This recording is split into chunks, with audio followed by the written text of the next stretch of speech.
अमित शाह ही बोले कि बिहार में फैक्ट्री लगाने के लिए जमीनें नहीं है। इनका देखिए, इनका सोच क्या है कि बिहार में फैक्ट्री लगाने के लिए जमीन नहीं और गुजरात में जमीन है, ताकि गुजरात का लड़का बनेगा फैक्ट्री का मालिक, अब बिहार का लड़का जाकर करेगा गुजरात में मजदूरी। तो भैया बिहार के लड़कों को मंजूर है? कई वो अमित शाह आएंगे और जाएंगे, बिहार के लड़के अभी इस बात पर तैयार नहीं, अभी तक विकल्प नहीं था, इसलिए मजबूरी में लोगों को वोट देना पड़ता था। अब विकल्प मिल गया है, जन स्वराज का विकल्प है। हर हालत में बिहार में नई व्यवस्था बनेगी और जो लड़के गुजरात में, तमिलनाडु में जाकर मजदूरी कर रहे हैं, वही लड़के बिहार वापस आएंगे, फैक्ट्री लगाएंगे भी और चलाएंगे भी। जो राजद के लोग हैं, राजद के जो लोग हैं, वो बड़ा बड़ा वादा कर रहा है।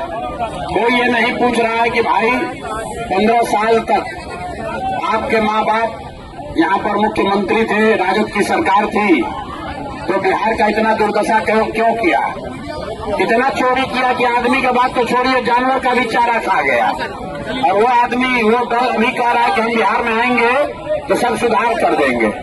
तो भाई 15 साल में क्यों नहीं किए? इसीलिए हम लोग वोट कहते हैं कि राजद का हालत वो है कि जो बूढ़े शेर का होता है। बूढ़ा शेर का कहानी सुना है ना? बूढ़ा शेर जब बूढ़ा हो जाता है, शिकार नहीं कर सकता है, तो सोने का कंगन लेके बैठता है, ताकि कोई रास्ता चलता हुआ आदमी कंगन के लालच में आए तो उसको पकड़ के खाएंगे। तो ये राजद वाले जो है, ये जंगल राज वाले नेता, ये चाहते हैं बड़ा बड़ा वादा करके कि जनता फिर भ्रम में पड़ के किसी तरह हम लोग को वोट दे, तो फिर हम लोग अपहरण, रंगदारी, गुंडागर्दी जो पहले करते थे वही चालू करेंगे।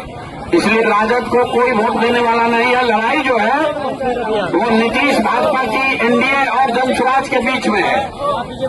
नीतीश भाजपा के भ्रष्टाचार से, इनके नीतियों से जो बिहार के लोगों का नुकसान हुआ है, बिहार के बच्चे जो बाहर जाकर 10-12 हजार रुपए में मजदूरी करने के लिए मजबूर है, उसको बदलने के लिए हर हालत में नीतीश और भाजपा एनडीए को हराइए, नई व्यवस्था जन स्वराज की बनाइए, तभी आपके बच्चों के लिए पढ़ाई रोजगार होगा। हमें 30 वर्ष से नीतीश चचा जैसे चला रहे हैं ऐसे ही चलता रहेगा। अगर गलती इस बार किए तो अगले 5 वर्ष भी भैया रोना मत, फिर मुखिया आपको 2-2.5 हजार रुपया राशन कार्ड में लेगा ही लेगा।